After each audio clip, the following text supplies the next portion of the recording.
Good evening, everyone. Michael Devine here for another episode of Gray Matters Radio. Yes, you guessed it. We're all still alive, surprisingly. I know. It's another quarantine edition. I think it's because we drink. I've read things on the internet, conspiracies per se, about like bourbon, vodka, or things to drink. So I've been trying to drink as much of it as humanly possible. So I'm alive. Congratulations. The armchair is alive. You heard him, my man. What's going on? Just, drinking a beer, sitting here watching the 1989 NFL draft on my TV because why not? God, what else are you going to watch? I just feel bad for you. Is it sad that I'm watching it? Yes. Is it maybe just as sad that ESPN is replaying this in prime time? But what do you want them to do? I mean...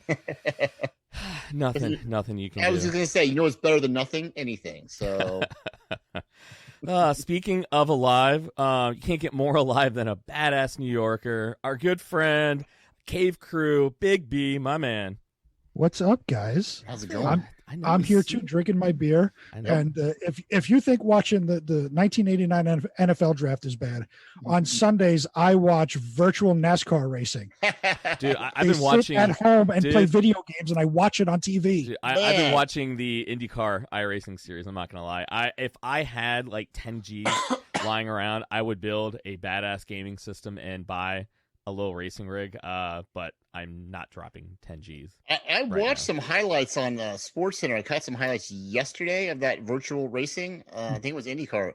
And I got to tell you, at first glance, I thought they were really racing. Like, it was so realistic. I was like, holy shit. And I remember, like, wait, no. This is the virtual, but I was very impressed on the way they did it. Look, at the first glance, it passes as a real freaking race, man. It's fun when they... It's telling you it's not real. It's a fucking deep fake. It's fun when you're watching it and it looks real, and then they have like a yellow flag and they're showing the cars go, and suddenly the car disappears because the game glitches. Right. Yeah. Or they seen them bounce off each other, flipping through the air. That's what gave it away. And the guy, I was like, wait, okay. But you know what, dude? Anything right now is, I'll watch anything right now, sports wise. I don't care if it was from 2 years ago. I'm watching it. I'm at least going to pay attention to it. I'm going to pay attention to that or conspiracy theories. And that's what tonight's show is all about. We're in my, I want to believe, because Bill and I are OGs of conspiracy theories. Bill and I have always loved conspiracy theories. As long as I can remember. Yeah.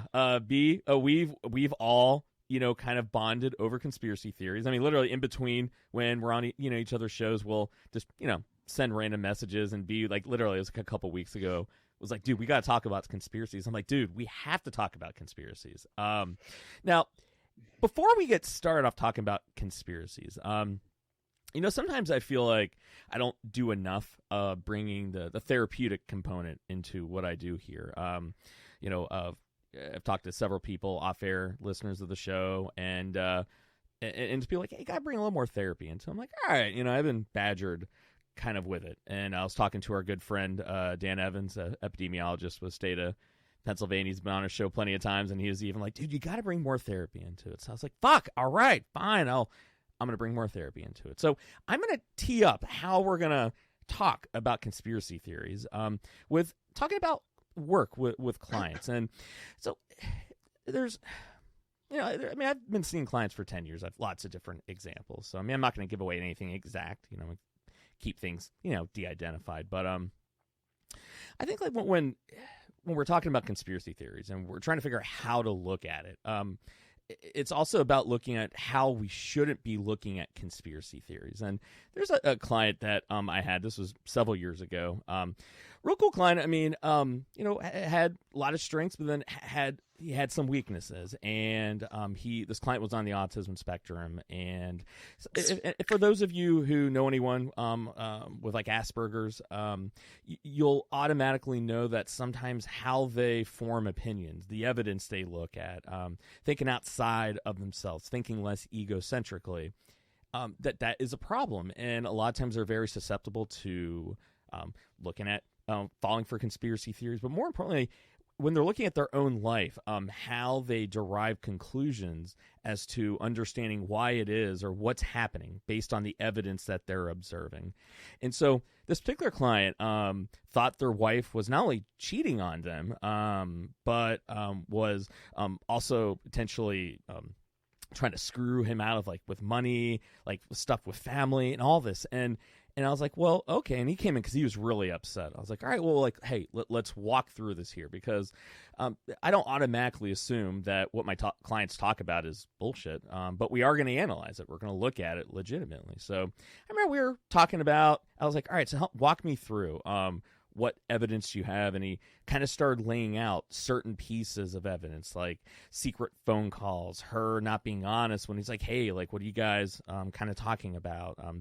Even looking at bank transactions of what was this? Why was this kind of here? I'm talking even down to, because this was when I lived in Texas, but looking at toll tags, like the tollway, you could go on the account and see what tollway bridge and that they went through. I mean, just seeing if things added up. And so he saw all these little things here, right? All pointing to I knew it.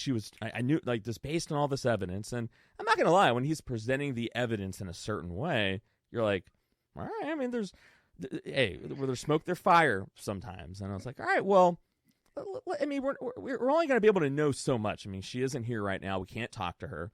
So the evidence isn't going to, I mean, it's not like we're going to keep looking at the same bit of evidence, And I go, let me ask you this. Why? Why would she? I mean, the cheating thing, I mean, yeah, but but screwing you out of your money. I mean, if anything, what you're suggesting is almost downright illegal because there's businesses involved. And I'm like, it doesn't make any sense to me. Yeah, you lay out evidence that, okay, those random, that signals in the noise, but it doesn't make any sense because she would get caught. It was that obvious. And so if her whole goal was she was cheating on you and she had this other guy that she was talking to, and the goal was just to screw you out of money, she wouldn't get away with it. She was going to go to jail for embezzlement. That's how obvious it was. I go, it's just not really adding up to me. And I go, I'm wondering if there's an alternative explanation here, an alternative thing that might be going on. And so, and I was like, it seems like what you've painted, there's no one gains anything. It's almost a no % chance of pulling it off. And if she was that smart enough to lay it out that way, and you'd think she would have been smart enough to realize that she would never have gotten away with it. And so if that doesn't really make any sense, plus just who you know about her and everything doesn't even add up at all, I go, is there an alternative solution here? Alternative some hypothesis? People, though, well, it might, would you agree that some people, I don't know, subconsciously or secretly want to be caught, or I don't know why, but isn't that kind of a thing? Yeah. Isn't that right? That some people secretly or subconsciously want to be caught doing, and I don't know why, but that's so now because when you guys hear it, and Bill, your head went to, I mean, now technically speaking, Mike, and you're absolutely right. And at this point, it wasn't I know he's wrong, right? Mm-hmm. But do you think, I'm going to ask you both, at this point when he's telling me the story and I'm asking these questions, if you had a guess, hey, Mike, what are you thinking here is this, the truth? What do you honestly think I was thinking in that moment up to this point when me and this client were talking? I think I guess it depends on how well you knew the client. But, if they present some compelling evidence, or at least, obviously they believe it. So it does at least sound plausible. Mm-hmm. And I mean, I don't know what the percentages of people who cheat in their marriage, but I know that the divorce rate is 50%, and I don't know what percentage of that is cheating. But so it sounds, and they have evidence that at least they believe is factual. Sounds pretty logical. Yeah. I don't know. B, what are you thinking? What do you think was going through the crazy ass mind of Mike D in that moment? From a medical perspective, what I'm thinking is that there's some sort of obsessive behavior going on here, and that's what I think you were thinking, from a medical perspective, because the detail that they went into with the tolls and this and this and that's obsessive behavior. That's not just I think they're cheating on me because I happen to see an email or I overheard a phone call. No, this is that you're dedicating your life to try and prove something out, and you're going to find every single detail you possibly can. Yeah. That's forgetting everything else in your life, it seems like. Mm-hmm. That's obsessive behavior. That goes way beyond just I have a gut feeling. So it was interesting because like you both kind of allude to, like, it's like there's different ways of looking at it. Like you're like, Bill, you're like, yeah, I mean, I can kind of see the evidence, but you're like, well, I mean, you have to know the person, and right. You if might they come know to them you every, differently. Like, if they come to you like every month with some crazy theory about something, and you're like, okay, well, like the time you claimed, Mikey, when you were a kid, that Michael Jackson came over to your house to use the bathroom. all right. Michael Jackson did not use her bathroom. Stuff like that. But his sister did, though. But then B like was automatically, because B, I mean, B was like, all right, like you're a clinician. You're probably thinking that's awful obsessive and there might be more to this, right? And so just with having a different background, you're looking at the same set of evidence, but you can look at the interpretation of what it means radically differently.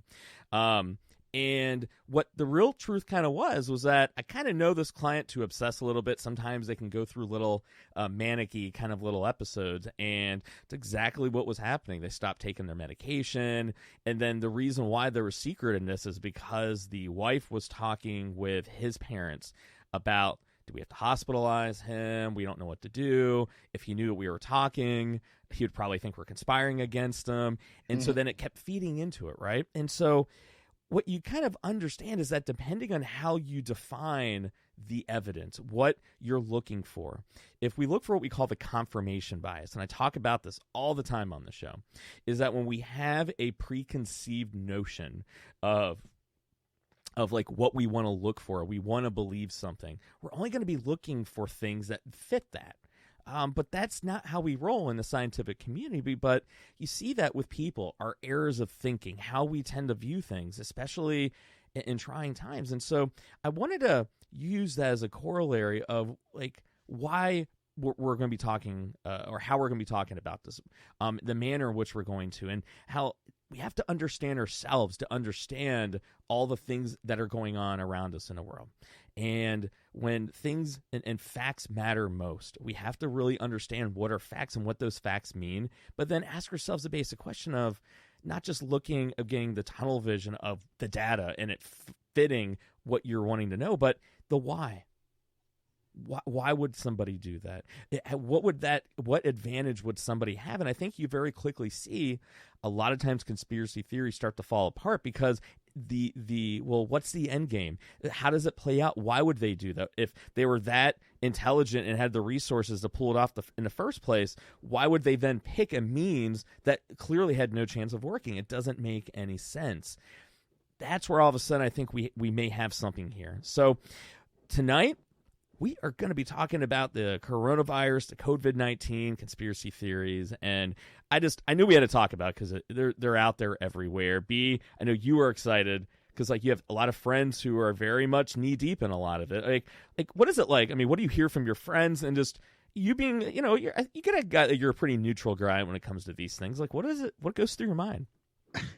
It's funny because I have three friends that are neck deep in all of this stuff. One of them is like a pure anti-government type of guy, so you kind of just let that pass because everything's a conspiracy theory. The government's out to get everything. Yeah. It's okay, whatever. The two other guys I've known for years, and they were never into conspiracy theories. We all actually made fun of our other friend, who is everything's a conspiracy. But suddenly, with the coronavirus, and even before that, with I don't even know how to pronounce it. It was QAnon, whatever it is. They're all into this thing where suddenly the Great Awakening is going to happen, and they were never into conspiracies before, but they're all in on this. What's the Great Awakening? I have no idea. Ooh. But dude, if you don't know, I can't tell you. Something was supposed to happen. Okay. Something was supposed to happen this past weekend, on Easter weekend, and nothing came of it. So what me and one of my friends who make fun of these guys, say, and we're right.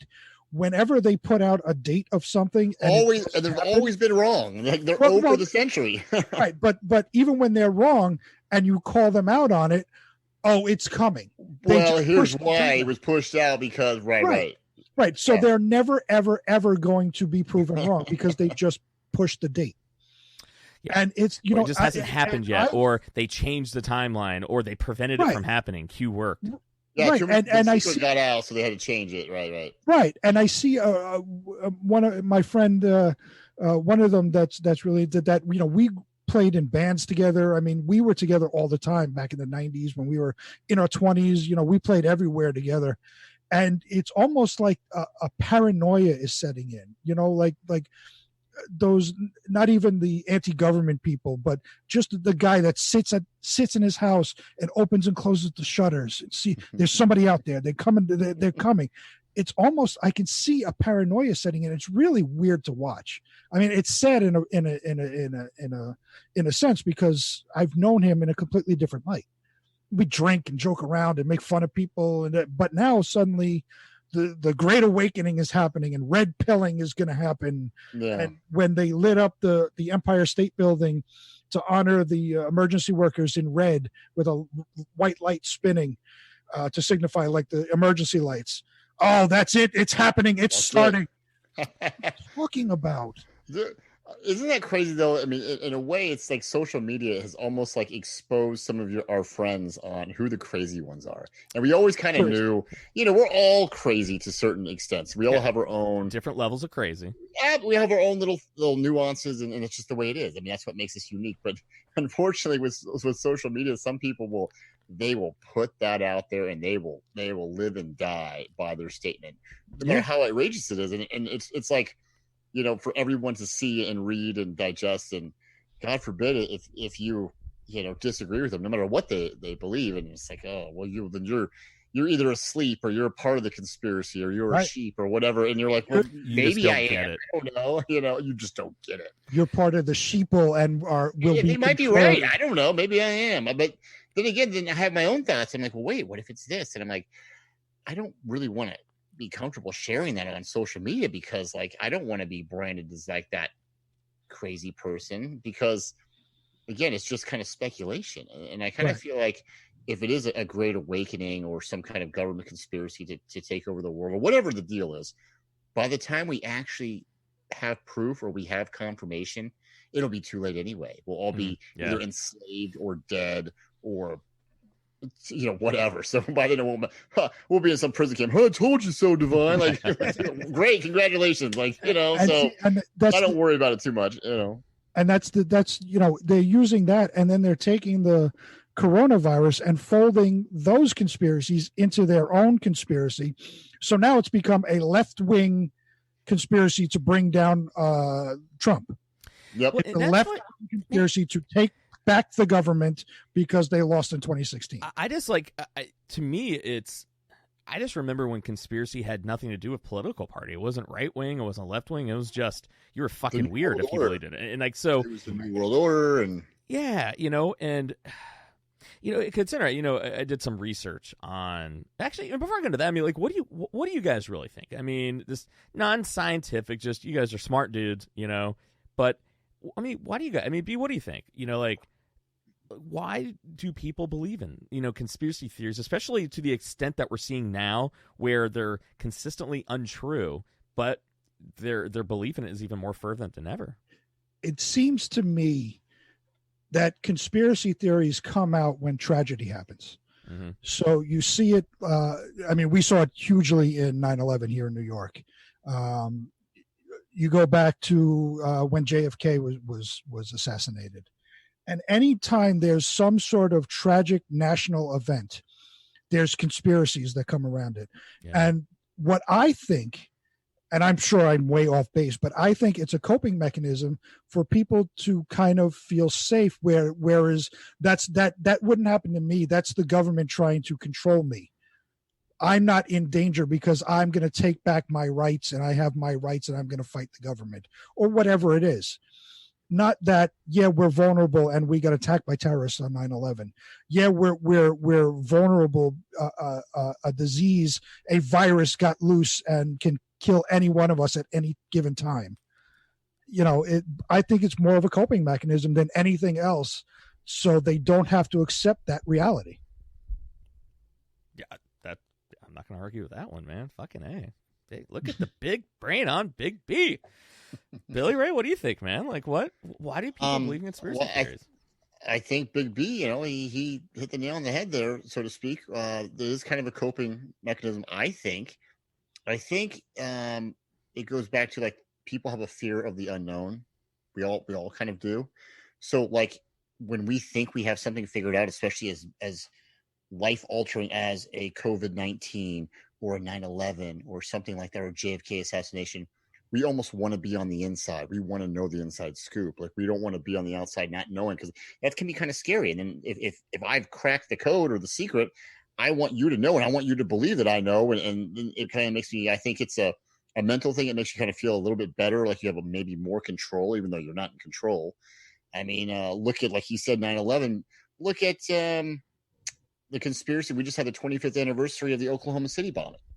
Remember the conspiracy theories that came out of that one was that a bunch of government agents or employees called in sick that day. Like, this happened on 9/11 as well, that a lot of people from the World Trade Centers didn't show up for work. But that was the people that remember the Alfred P. Murrah building in Oklahoma City. That was a conspiracy that was going on as well back in 95, that a bunch of government agents called out sick or didn't show up that day because they knew ahead of time that something was going to happen. And of course, it was never proven. And if something like that happened, I think mentally it makes people feel better to think they know the truth, even though the truth is horrifying. I think they like you said, it's a coping mechanism, like Big B said. And it just, I don't know. I think, and also as a human, as our nature, we enjoy these kind of stories. That's why we go to the movies. That's why we watch these thrillers and these mystery movies where these horrible things can happen. It's all fake, but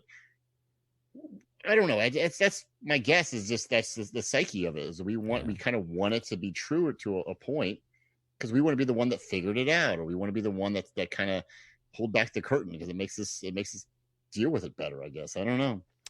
Yeah, no, I think you guys are both fucking spot on. I mean, very, very spot on. I mean, all the research literature all says the same damn thing. You're right. It's especially when people are feeling out of control, it creates a sense of control. It reduces that dissonance, that angst, that anxiety that people feel when they don't know what's going on. It's almost well above and beyond them, and they're scared shitless and they have no control. And so it's like an element of, I get it, or I understand it. And you're right.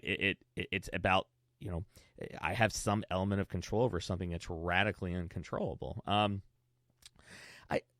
think a lot with like anti-vaxxers, with a lot of, I think with certain conspiracies, I do really think it does serve that purpose to a T. 100% serves it to a T.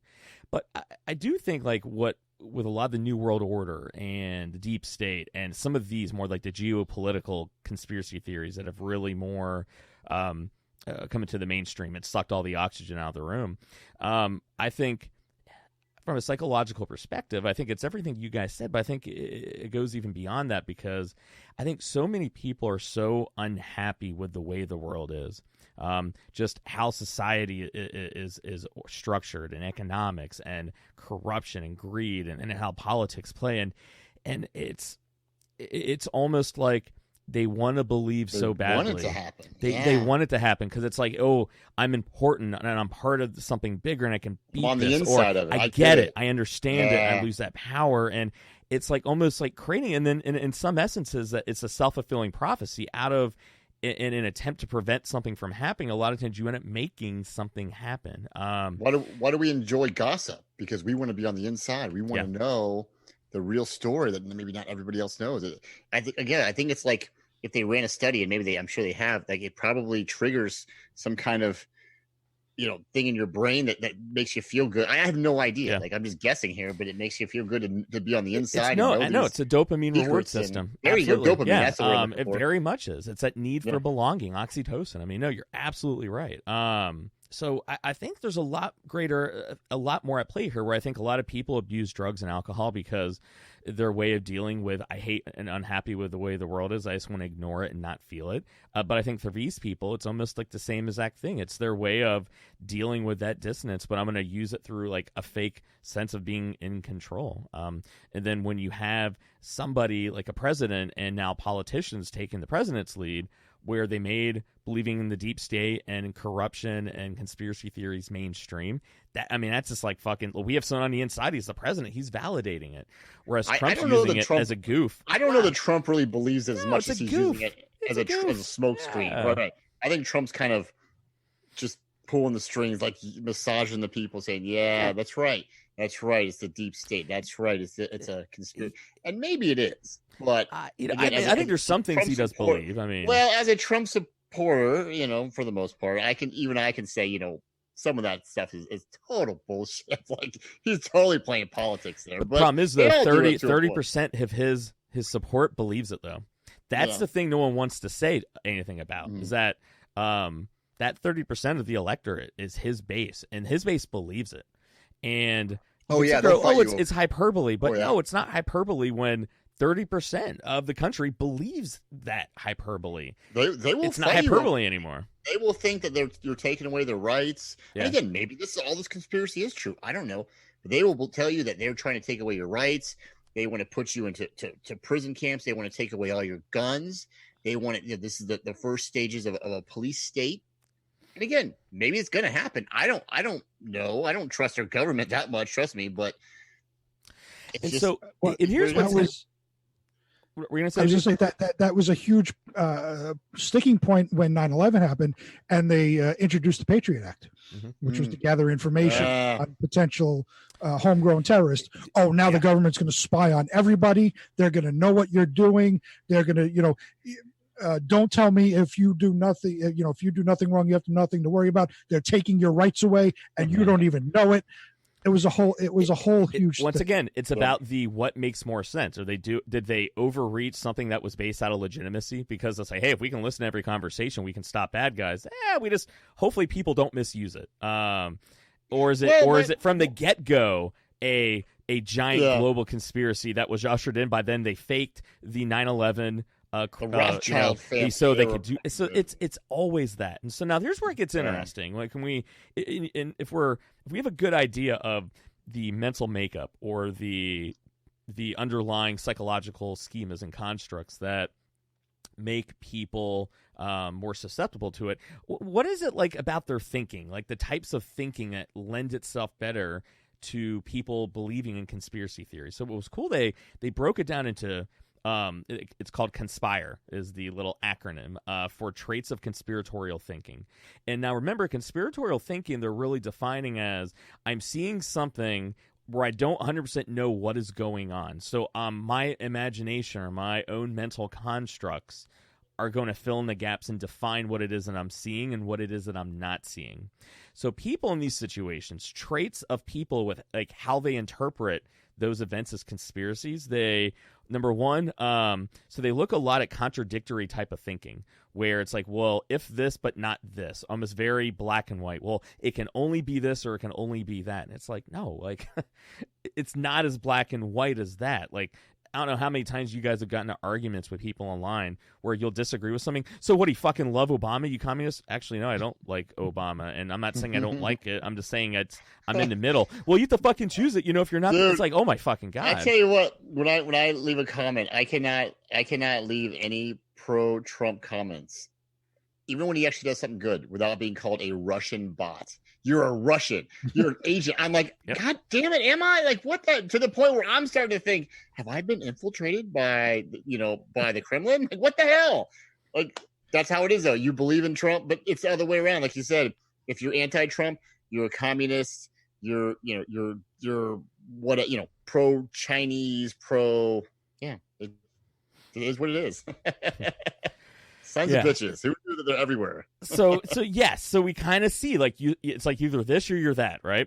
Mm-hmm. Overriding suspicion, meaning like it's like they always will have an overriding suspicion on anything they see. Would you like some ice cream? Why are you asking me what kind of ice cream I want?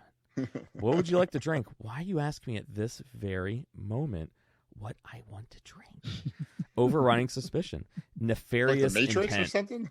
Well, there's another one. Nefarious intent. They always want to believe that if there's any reasoning or why somebody is doing something, it has to be bad. It has to be for some nefarious intent. Something must be wrong. Always assuming this is one of the biggest ones that they actually they narrowed it down to one of the biggest traits is that there's always a overriding suspicion that something is wrong with everything. They feel persecuted. They feel wrong. They feel like on the short end of the stick.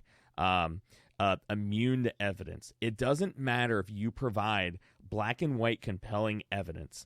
They're almost immune to it because the more hardcore evidence you come with, the more they go, see, that's what they want you to believe. You see, that scientific method thing or, carbon dating, the thing that the CIA came up with to, it's like, it doesn't matter. The more you come out with evidence, the more they sink their heels in. And then the last one, reinterpreting randomness.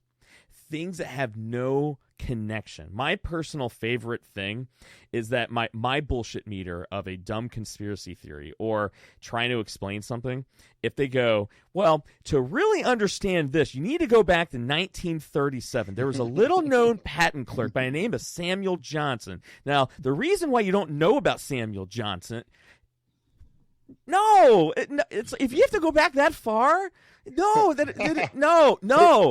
was the guy that Tesla supposedly stole his idea from? Oh yeah, and silenced and killed or something like that, or stole his patent, which might be true. I kind of heard it. Maybe it is true, but yeah. So it's just like everything you said. I'm thinking about my friends that are all in on this, and in speaking to another friend of mine, I had said basically that once you go down the rabbit hole of conspiracy theories, everything from that point on must be a conspiracy theory. Everything, yeah. Every Absolutely. single thing. Yeah. Why not? I mean, why not? Can it be? And so now, all right. So there's a lot of conspiracy theories out there. All right, it's about this coronavirus, right? I don't know, the one I think one I definitely want to talk about, the 5G one was the one I was really interested in because I heard people the 5G. I heard about it, but I think the towers did this, or yeah. Do you know anything? Have you heard anything about the 5G one? I have. It's number 2 as far as what I can see being bandied about as far as the conspiracies for this virus. That the 5G and the one thing that somebody had brought up that they traced back the introduction of 5G, 4G, 3G, 2G, and 1G, or just radio frequencies, cellular frequencies. That there was some sort of virus at the exact same time. And you look at it and you say, okay, so let's go all the way back to the Black Plague. What tower was it that? What G was that? Negative 2? Yeah. Well, I mean, what was that? Like 17, whatever. It was like homing pigeons. It was sonar, 1917. Yeah. Yeah, when the Black Plague swept through the planet. Was it like Monty Python? A swallow. Was that a Canadian swallow? You see, it doesn't have the wingspan. Now I understand. Realistically, 5G towers can have harmful effects because they need shielding and all that. I remember when the initial 5G towers went up, there was a report that came out that birds flying by would die. They would just fall out of the sky because of the radio transmissions that are coming out are so powerful. So there needs to be shielding around it, which is true. They don't cause viruses. It's right. That's not a thing. Something like a James Bond movie or like a supervillain would figure out a way to. Right, but they want to take that as another way of being controlled. So they're going to raise the 5G towers. The one world government is going to raise these 5G towers all over the globe, introduce a virus to weed out the people that they don't want. But mostly the older people, the non-productive people. You have the side effect of some of the younger people, but they'll live with that. But to mold a society in their viewpoint, they'll put up these towers and take out all the unnecessary people. And that's where it's crazy. Like literally, there's so many different versions of the 5G one on the internet. But what they've been able to like trace back, at least from the research that I found, was so there was an American doctor. His name was Thomas Cowan. He was an American physician.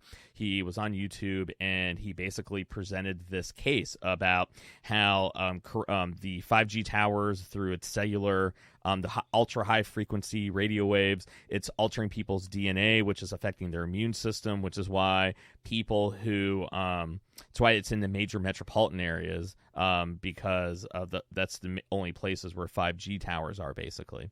And so it kind of took off from there. It got to the point where literally the people in the UK were like burning down 5G towers. I mean, it literally, oh shit, I mean, dude, people like were really believing. But then, and what was really great, like when you look at situations like this, we were like, okay, like one of the first thoughts that I have, and I even did this on Facebook the other day, when you look at like questioning the sources of where the source material came from or who the person is that's saying it. There's a podcasting group I'm part of on Facebook, and I remember some guy was, saying, hey, I'm a COVID-19 conspiracy theory expert. And the first question I asked was, hey, can I see like a CV, a background, a bio? Like, oh yeah, I'll get that to you.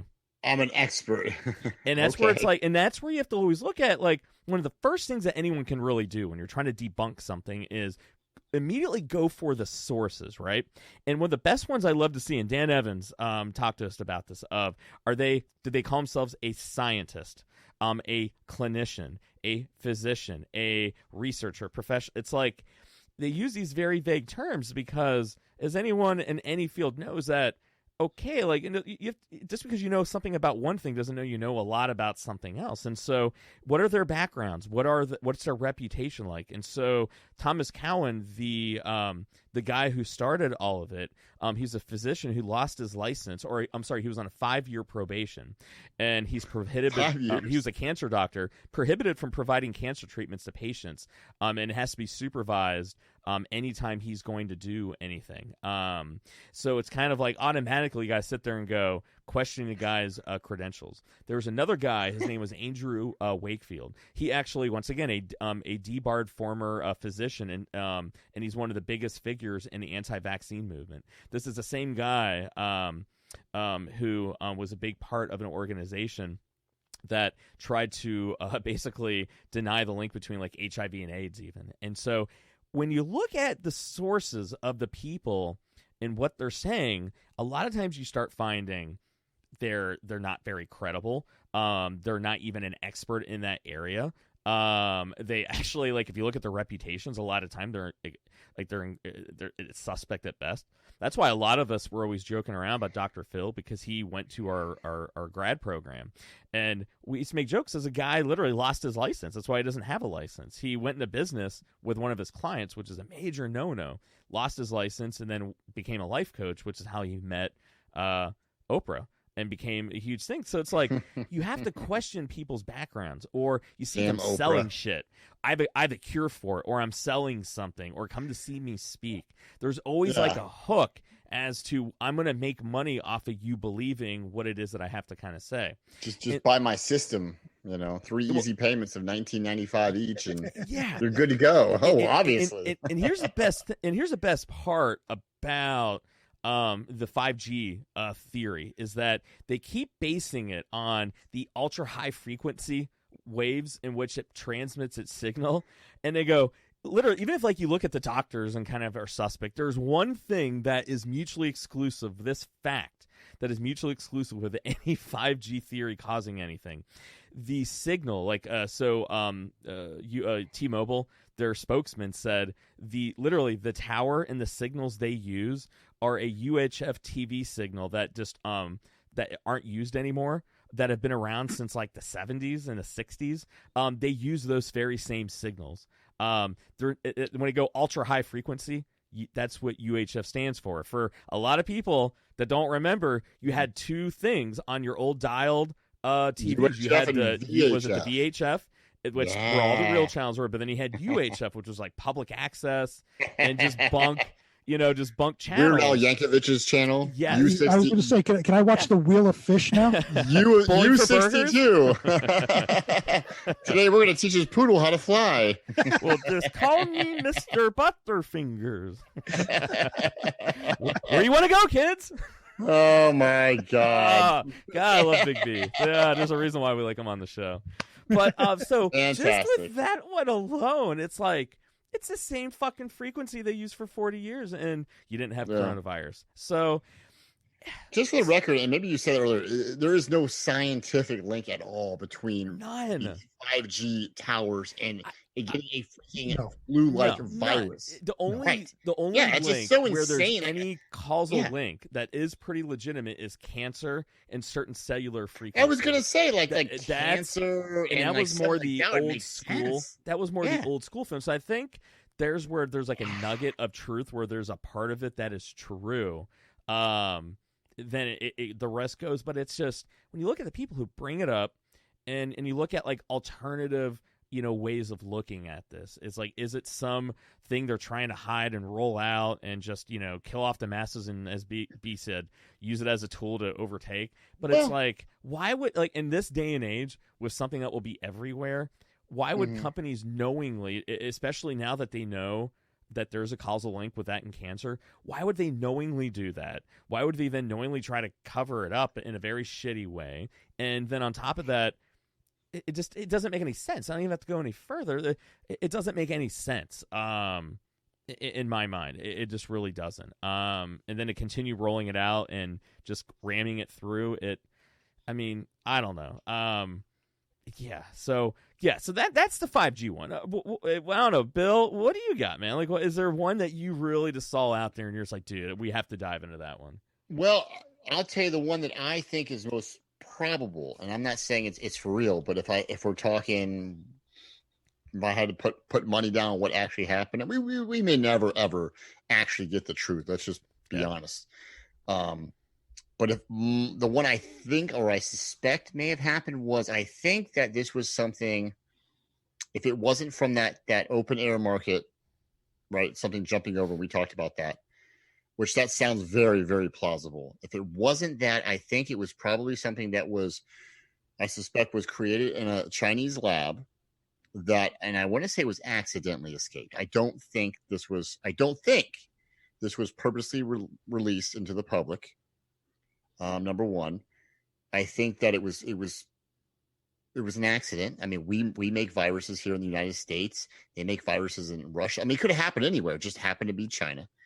And then China, in their attempt to cover it up and try to save face, denied all knowledge, blamed it on the U.S. Army, blamed it on, anywhere they could, and said, no, not us, not happening. Everything's hunky-dory. I don't know. That's my guess. I think, 10 years from now or 20 years from now, when they look back, if we ever get the truth, I think that's what's going to maybe be what it is. But who knows? I don't know. Yeah, B, what have you been hearing about that one? Just with it, it was created in a Chinese super lab, maybe a weaponized version. Like, what version have you been kind of hearing? Well, to go along with Bill's take on it, I actually agree with Bill's take, that I guess reports have come out, however you want to trust the government reports, but government reports have come out that it did start from a lab in China. Now, to Bill's point, everybody engages in creating potential biological weapons. Mm-hmm. Every country does it. We do it. China does it. Russia does it. Middle East does it. Everybody does it for testing purposes, because the same reason why they have nuclear weapons, you never know, right? They always have it on their back burner. Not that they're going to use it, but it's always there and it's always testing, and it could help in for future viruses, for future outbreaks. They could use that as tests for in the cellular level to see what works and what doesn't. Mm-hmm. I also believe that it was an accident that it came out. However it got out, I don't know, but I believe it was an accident. The theory behind it is that China released it, didn't say anything about it because they want to take over the world as far financially and all of this, which doesn't make sense, because if their goal was to become the number one country in the world, it's not going to happen if our country goes down. Right. Financially, China owns a shit ton of the United States debt. Now, if they crumble our economy, as our economy goes, the world economy goes, whether you like it or not. Yeah. That's what it is. What it is. Yeah. If the dollar dies tomorrow because of this virus, the entire world's economy crashes. Yeah, and that's a fact. That's not a theory. That's a fact. That point right there debunks what China and Russia are saying, that the U.S.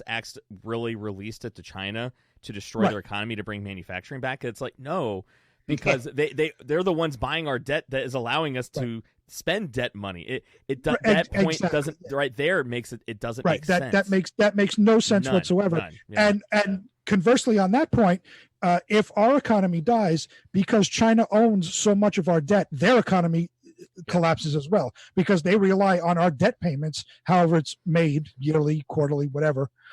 They rely on those huge debt payments to fund their economy. Yeah. Amongst their obviously their manufacturing and cheap labor, but they rely on those debt payments. So for anybody to say that China did this to cripple our economy, to cripple the world economy, so they can rocket to number one, makes absolutely no sense whatsoever.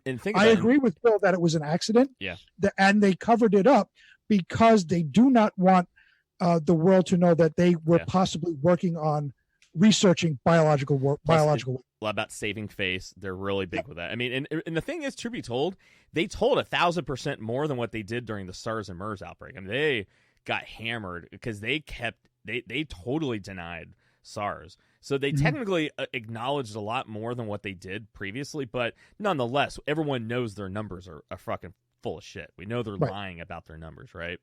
And I think you're right. I think like when you really look at the conspiracy theories of the one country released it against another none of those really make sense, because this thing was so virulent, and also it was designed to almost evade detection, if we're using that hypothesis, that it was going to get out.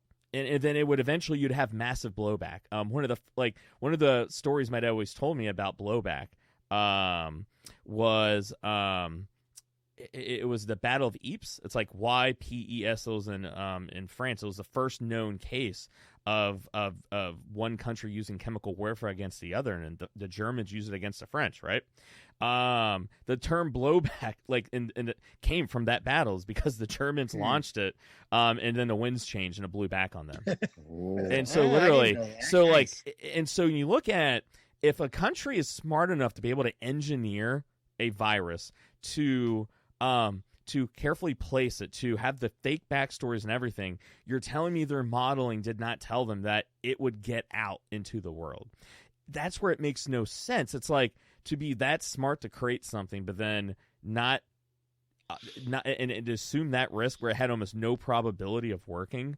It's like the Sandy Hook false flag things about guns. It's like they've been having like 100 mass murders of mass shootings, and every time they're trying to get it to where then we're going to be scared enough. It's like, you're telling me they're smart enough to pull off a false flag with fake actors. Not one person ever squeals about it, and yet they're not. All agree? But yet they keep saying the same thing over and over again, and it doesn't work. It makes no sense. Like, can we just agree, people that say that is one of the most disgusting conspiracy theory, and I love conspiracy theories, but that is one of the most disgusting conspiracy theories I've ever heard, saying that people, kids didn't really die and those are actors. And I'm like, well, Christ, dude. I don't know. I don't know what people's thinking are. I mean, I know what they're trying to do. Like, they think they're doing good. You can't argue evidence. You can't argue evidence. That's just so disgusting. Yeah. Like, that's just, we're talking about, children here. Like, it's just, I had a client that believed it one time.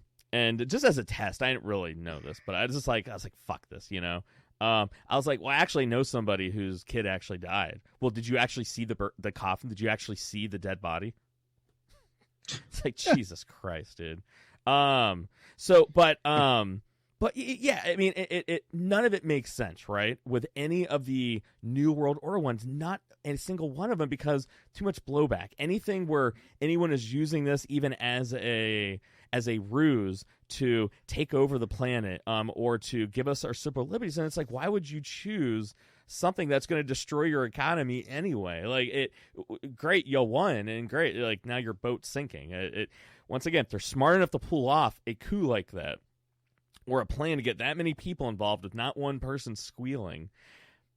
Well, they must not be that smart, because all these people are onto them. And that's how I always live about conspiracies. Is like, exactly. People are like, well, I figured it out. Well, they can't be that smart, because apparently everybody seems to think that they know what happened. That was China, and to the point where China has to like blame the U.S. Army, which I think that's complete nonsense. I mean, again, that could be true, but it's all fake propaganda. I mean, if we're being honest, like, I think the two. Wouldn't our government kind of do the same thing though? If the roles were reversed and escaped from our lab, do you think our government would be 100% truthful? I don't know. Our government ain't truthful right now. I mean, that's what I'm saying though. Like, do you think they'd be like, well, it could have been, some swamp gas reflected off of Venus, and then it heated up some water, which then released some kind of enzymes that what the fuck? That's why you can't really go off. I mean, you have to go off. That's why I think it's so important to ask the what, the how, like what's the end game, because you're never going to know all the facts. All you're going to know is like random elements of it, and then it's up to you to kind of look at the things that are surrounding it to try to deduce what are all those missing pieces. And I think if you really look at it, like, if you're going to go with it was, let's say it was. Let's say assume that it wasn't a New World Order thing, and it's like, what actually happened? And I think you have two basic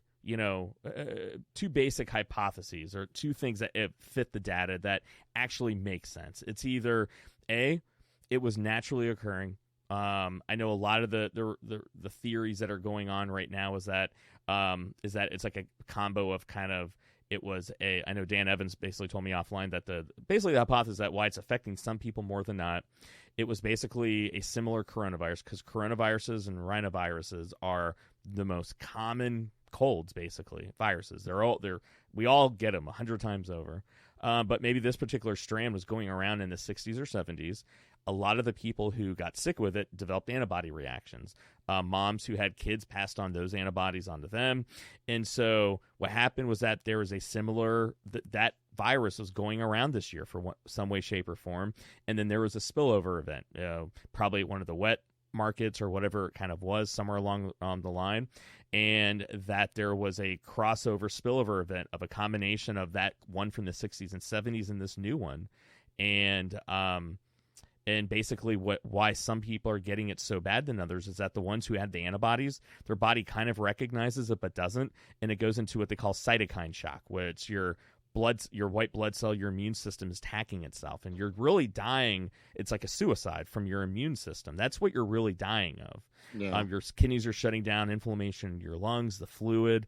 It's all cytokine shock, and that's why those people are dying. And so I think that, and I think even the data modeling is showing that they think that it actually could have been harboring inside an animal like a bat for starting in September, and it was just waiting to be eaten or crossed over or whatever it was. And it just seems way too convenient that this thing originated like a couple hundred yards from a Chinese lab. Like, I'm not buying that. Say what you want. But this is the thing, is that the data is showing that it didn't start in Wuhan. I know, but I'm just saying though, like, that's what they were said at the beginning. They're like, well, no, that's just a coincidence. And that's where you have to go off of the beginning. You have to go off of what we know now. And what they know now is that there was a patient as early as, I believe it was the end of October, that had no connection with anybody in Wuhan, any of the Wuhan wet markets, and they were the first known person to have it. In Italy, in northern Italy actually employs a lot of people from China for their construction projects, and they were reporting abnormally high number of deaths of flu and pneumonias, and it was almost unknown origin. They were testing negative for all the major flus, and so this thing didn't start in Wuhan. That's the thing. Now, the most of the cases where it blew up, it seemed like it wasn't at Wuhan, and it expanded out from there. And then the other known entity was that there was a mutation in this virus where in the beginning it took on a more traditional a more traditional kind of like onset of rather quickly, and it hit you. It mutated into this weird slow version where a lot of people are asymptomatic, or you're like, you have no symptoms for 14 days, but you're able to still pass it on. That's how it broke the initial quarantines in the Hubei province, and then spread out from there. Now, I think if you're looking at like now the second one you hear, now the other one I think it has evidence is that I've heard the one where there was basically a spray event within one of their facilities, and basically one of the doctors, I guess, got sprayed in the face by bat blood, and then he was the basically patient zero, and then he's the one that then transmitted it over to everybody.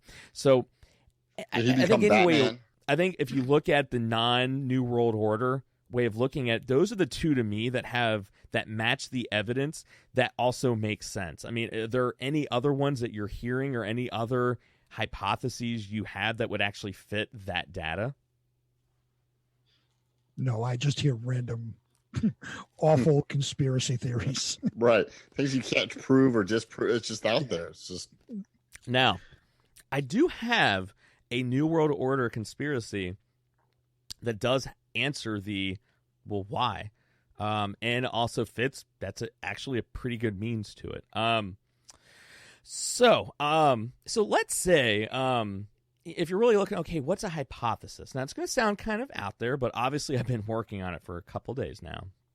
And so, now I know a lot of times New World Order people are talking about how the wealthy want the world for themselves. But the thing is, like, that never actually played well with me, is because the reason why the wealthy are wealthy are because they need the poor to have everything. They're wealthy because of what they pay those people. Now, if this were like 50 years in the future and cyborgs are everything, then that's a different story. But even then, you still need lots of people. Someone has to repair the cyborgs. Yeah, they have to build them. Yeah, and then on top of that, you still need people to buy shit. You can't have just millionaires giving each other money. You need the masses of people to give what very little money they have to you, so you can have more of it, right? So it's like, okay, if there really was a New World Order, like, why would you spread a virus to everybody? And on top of that, it can't be just one country, because it's going to affect every country, which means then you have to start thinking on a planetary level of multiple people from different countries that banding together to kill people. And well, then why would they want to kill people? If those are the very lifeblood of why they're rich, or they have the labor and everything they need. So what would be something that, okay, would make sense? And two, then how do you control it? If you're going to release a virus, right, with like 90 some odd % certainty, you have to make sure it's only going to be taking out the people that you want to take out, right? And then on top of that, it'd be like you have to have a reason for why you'd want to take people out to begin with if it affects your money. So where my brain went to of, what if, like, everybody denying that climate change is really part of a ruse, and that actually climate change is real? Not only is climate change real, it's like really real, like almost like really real, like to the point to where it's like, dude, we don't got much time.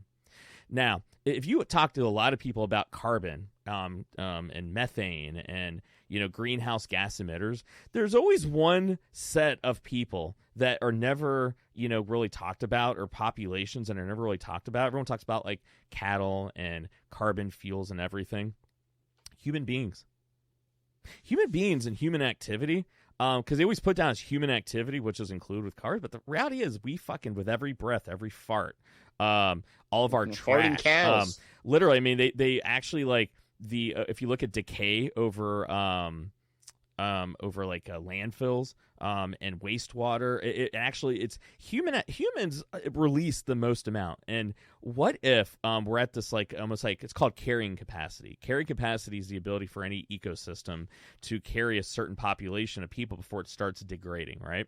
What if we've crossed that line, whether it be through just kind of our practices, maybe we expired early? And what if they realize, going, okay, you know what? We got to eliminate a part of the population. Or what if this was a test to see if it would actually work? They go, listen, if this is going to work, we're going to have to eliminate, let's say 300 million people, okay? And so the people we're going to want to get rid of. Well, let's first get rid of all the undesirables, the people that are like old and just old and just sucking resources from a system and just putting off gas and taking money and resources. Take people that are just really unhealthy, that really don't do shit anyway. Let the poor, the people that are just kind of already broken genetically and all that. But we're going to keep the young. We're going to keep people that are relatively kind of healthy. And, we're only going to, let's say we take out 5% of the population across the world. And we have to get it below a certain level so they're not putting out the carbon and whatever it might be. And what if this was like a test? They go, all right, if we're going to do this, we're going to eliminate 3 million people. What if we just eliminated, let's say, I don't know. Let's say we eliminate 1 million people. Shouldn't we see a correlational drop with whatever measure they're measuring to see if we're fucked or not? And if that works, then is it, okay, obviously it works. We're going to sacrifice the old and the sick, and maybe we're going to lose maybe 0.5% of people that accidentally just genetics cross over. They're in the way. They're kind of in a way. It's like collateral damage that's acceptable. Collateral damage, exactly. And you know what? That's what we're going to do. And so, to me, if I look at, there really is, if you want to believe a New World Order conspiratorial bent, that's the only one that knocks, like, where it technically makes sense, the data and how it's attacking it, even down to like how sneaky this thing is and how it's behaving in ways that a lot of doctors really don't really quite understand. Why it's radically affecting just these very individual populations of people. It literally, I mean, it's tough to get rid of. They found today that everyone's like, oh yeah, the summer. And it's like, dude, they've realized you have to have it at 140 degrees for 15 minutes for it to die. No kidding. Yeah. And so this thing is just fucking, this thing is impervious. 60% of the soldiers on that battleship that where a lot of people were sick, 60% of them that tested positive have 0 symptoms. But yet, if you look at their lungs and you look at their body, they clearly have it. That doesn't make any sense to doctors. You can do chest x-rays of it, and you see clear signs of the fibrosis and whatever. You can have people have no symptoms and walking around with that. I don't know. Is that crazy? I mean, does that technically fit our litmus test, guys? I mean, so Big B, what do you think, man? So if you're going to go down that road and you're going to have a group of elite naturalists out there, you have to have the money, which these elite people would do. Yeah. You also have to have a way to control it. Yeah. So in that theory that you put forth, which sounds like a wonderful theory, I didn't hear any way that it can be controlled once it's out there. Because if you were to do that, and you were to say, all right, we need to eliminate this set of people in the population, we want to have this percentage of reduction of humans on the planet, it would be mapped out. It's not something you just come up with over the weekend and say, hey, fuck it, let's do it on Monday. Yeah. It doesn't work that way. It would be extremely planned out, and it would also have to have a way to be controlled. I didn't hear any way in that theory of it to be controlled. It was, which if you're going to have a theory like that, there has to be the other side of it where, okay, all of these people that get affected are the people that I want to get affected, but I'm not going to get affected. So now, I have to have an antidote, and my friends have to have an end. So I thought about that. Okay. So the two things I came up with, now this is where you start going into that conspiratorial, like you get a little further away from the truth. But let's say, though, this were true, though, where time is of the essence with what's going on with this, like, global catastrophe, carbon dioxide thing. What if this is the best that they can come up with in the time that we have? That, okay, we don't have a way, we don't have a way of managing this. We don't have a way of doing this, but we don't have a choice. This is the best thing we got to eliminate those people. And the best that we got is that it's going to eliminate the 4% that we want, but then there's going to be a spillover of about 1% of people that we don't want to die. But if it saves the planet, well, then that's just what we got to do. But then it's about saving the planet. That's where, like, it's like, what if that were their misguided attempt to go? What do you tell people if, hey, guess what? We're the biggest emitters of greenhouse gases, and sorry, we got to eliminate 5% of the population. We're not going to make you guys decide. How about we just go, let's just get rid of the old and the sick, and we'll make a decision for them, and maybe no one finds out about it, and it's no harm, no foul. But along those lines, they would have to foresee a cataclysmic event coming that would wipe out the entire planet. 100% they'd have to know. Like they would have, if they're going to do it, they would know without a shadow of a doubt. Right. You would have to be some sort of, ridiculous super Nostradamus to a cataclysmic or there's some science event coming. Yeah. To see that. And because otherwise, then what's the point? Yeah. If something's coming and you don't have a way to control it because we're so close to the edge, what's the point of doing it in the first place? And that's going to happen regardless. And that's like the whole point of like, do you see how even when we find a plausible new world order, it's some cohesive thing, to take people out, even then we're having to stretch the truth, stretch the bounds of plausibility to make it fit. It still doesn't really add up. And the thing is, when you keep going back to like the evidence, what answers all the questions we've laid out, the plausibility, the how, the why, what makes the most sense, to me, everything still comes back to the either it was naturally occurring, China hit it because they wanted to save face, whether it be naturally occurring and they fucked up, or it was an actual accident in a Wuhan lab or a lab that was, it could have been couple hundred miles away, but it was a spillover event like that, and they're hiding it because they wanted to save face. To me, that, in my opinion, I think that's the one that just still makes the most sense. And this is just something that happened, and not nefarious. And the only fucked up, stupid things is just governments trying to save face and do a power play in a crisis. Bill, what do you think? I mean, what do you think, dude? I think we may have lost Bill. He's just deep in thought. He's very deep in thought. Big B, what do you think, man? Like, what's your 2 cents? Can I use that theory and incorporate my number one conspiracy that I see going on, which could correlate with each other, is that the Bill Gates conspiracy.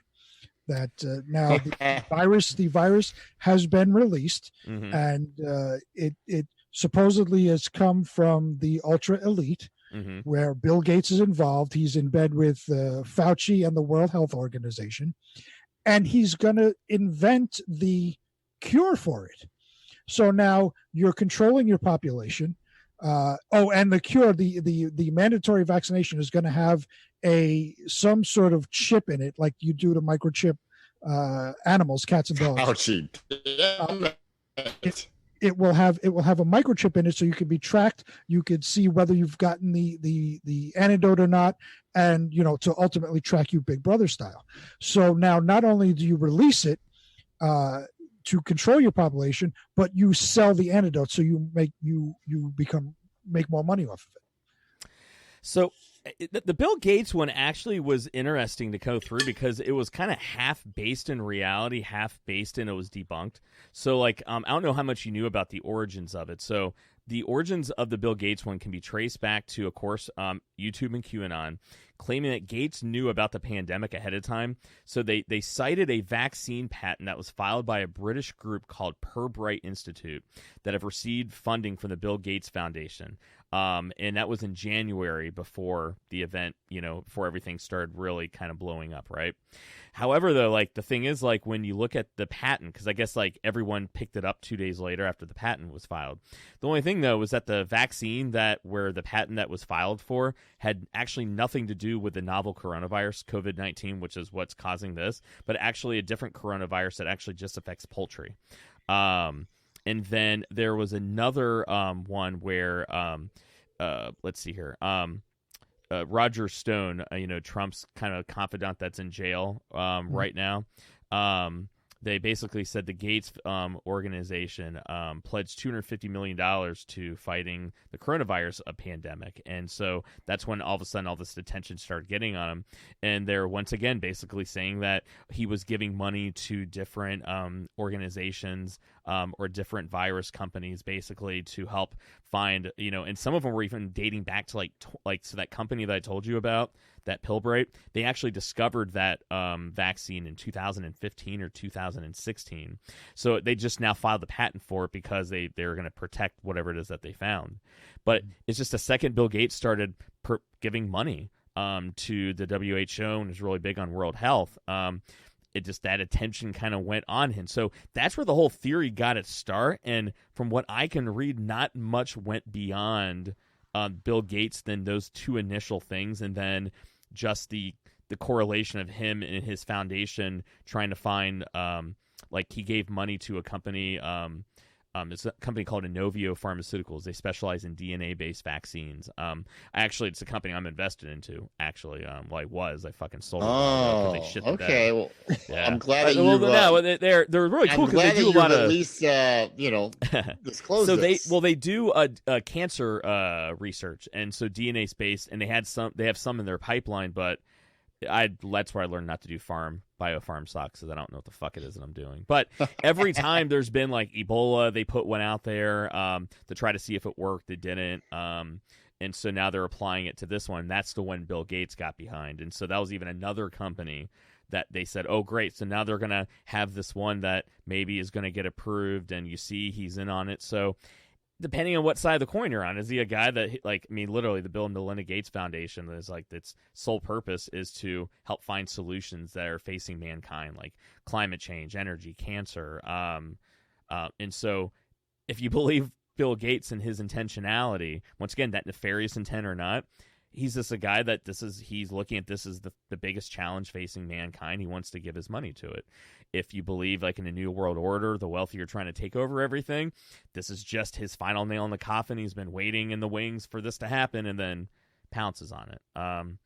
Once again, that's facts. When you put it all together, it's just the thing I guess keep going back to is still just naturally occurring, and shit fucking happened, but we have to look at facts. I mean, it's cool. We don't really know what the hell's going on with anything, but we owe it to ourselves, like, to try to look at it in the right way, just like I do with my clients. You have to look at everything from like a 360-degree view. It's why I model the show the way that I do. It's like taking us like on a therapy session where we look at something and we're just looking at things and trying. That's why they teach us in grad school so much about how we think, how we remember, how we define what it is we see, how we learn, our errors of thinking, is because it's not just something that exists in a textbook or a research lab. It's things that we do every single day. Optical illusions, and those are things that play out every day. And so it's just who we are, and in every situation we're going to fall for it. And now more than ever, facts matter. Facts matter, and if we're wrong on things, people are going to die. It's as simple as that. It's not hyperbole anymore. It's not like conspiratorial. Well, if you don't do this, they're going to take over and you're going to lose your rights. It's like, no, fucking people are dying. What we know, and we're in a time when no one knows anything for sure, which means that all we have is our best, most educated guess. Data and accurate data, interpretation of that data matters more than anything. And when I see so many people just ignoring the data, and is coming up with it's like, and those are people that we see. Some of them are elected officials, some of them are voting for elected officials. We have to somewhere put our foot down and go, listen, like, I mean, you can believe what you want. We're all going to explore it together. If you're going to keep believing what you're going to believe, that's fine. But you should be able to ask yourself these basic questions, because if there are conspiracy theories out there, which I'm not saying there isn't. I mean, I believe in a few myself, but if you're going to believe in it, like, you better understand, because if you're only going to get 1% of 1% of the information, that means then you're going to form 1/10 of 1%. Of it's all you get to understand what the rest of the 99.999% is. And so you better damn well take that 0.11% and understand really what it is and what the context is, because that's all we got. We have to. I mean, so yeah, I mean, that's all I got, guys. Any other angle of this you think we need to roll over? Do you think we did an admirable job of trying to talk about conspiracies and COVID-19 in a different way? I thought you guys did pretty good. Pretty good. Yeah. B, what do you think? Think we do our job pretty well? I mean, I think we covered the main ones that are out there, and it's good to discuss them, logically, because the people that spout them out through social media, you can't have a logical conversation with, because they're so far down that rabbit hole, you just kind of gloss over it. Yeah. When you can speak about it logically and kind of analyze it, that's opens up a good conversation, because, hey, like you said, some of them may be right. None of these that we talk about are correct, but down the line, some conspiracy theories turn out to be true. Most of them don't. Yeah. But when you're able to have a logical conversation with it, you can weed through all the nonsense and get down to the why and how. Like the good old fashioned ones where there's real evidence, like Area 51, the Kennedy assassination. Yeah. I mean, the Dulce Wars. Those are the ones where they're interesting to talk about. All right, Roswell. I will tell you this: I do think that there is more to this Bill Gates thing than meets the eye. I mean, you saw what he did to Homer Simpson back in the day when he bought him out. Man, I'm telling you right now, The Simpsons has a funny way of predicting the future. That is not a coincidence. So all I'm saying is we should be digging to Bill Gates just a little bit more. That's all. All right. We'll bookmark that one and make sure we tackle that one on our next show, right? So all right, let's get the fuck out of here. I think we did our job. So B, dude, tell everyone where we can get the Cave Crew at. So cavecrewradio.com or Cave Crew Radio on Facebook.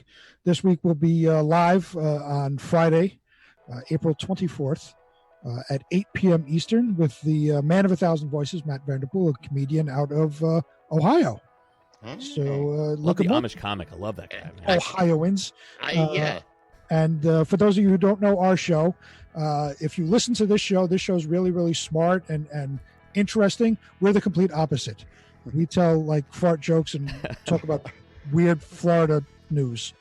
So I'll tell you, Big B. I just started following you guys, the Cave Crew, on Facebook a couple weeks ago. Yeah, and you guys got some funny ass shit on there. I'll tell Dude, you their what. meme game is strong. Dude. I Their know. Game is strong. I just it was like 3-4 weeks ago when Big B was on, and I started following the Cave Crew on Facebook. And yeah, man, they are hilarious on there. So if you guys aren't following them, you're really missing out. Check it out. So I appreciate that. Thank you. yeah, absolutely. I'm just glad to see you guys back regularly, man. I dig it. But dude, Big B, thank you so much for kind of on the air, man, dude. We love having you on. We're glad you're still alive, keeping it New York strong, brother. And Bill, the armchair, dude, thank you as always for being the wingman, albeit from a little bit of a distance right now. But dude, always appreciate you. They can catch you at the Armchair Quarterback Show on the 614 Radio Network. All day. And I am Michael Devine, and you've been listening to Gray Matters Radio. And remember, everybody, the next time someone asks you a Democrat, you Republican, you red, you're blue, you either believe it or you don't, just say, fuck that noise. My ass is great. All right, everyone, you be good to each other. You stay the fuck home until you're not allowed to stay the fuck home anymore. Then you get off your fucking ass, now you're being lazy. But until then, you're quarantined, you're a hero, and you're helping the country out, all right? Until then, you know where my ass will be, right here on this couch, staring at a skeleton that used to be Bill, and staring at you guys on a computer screen and talking with you. I'm still around. Yeah, he's still around. But I live 20 minutes away. What do you want? It's all right, might as well be a couple hundred years right now, It's know. all right. We'll be in person again one day. But yeah, you guys, you be good, all right? And it's all right. It's chill. We'll be here next week. We'll have another show to talk about.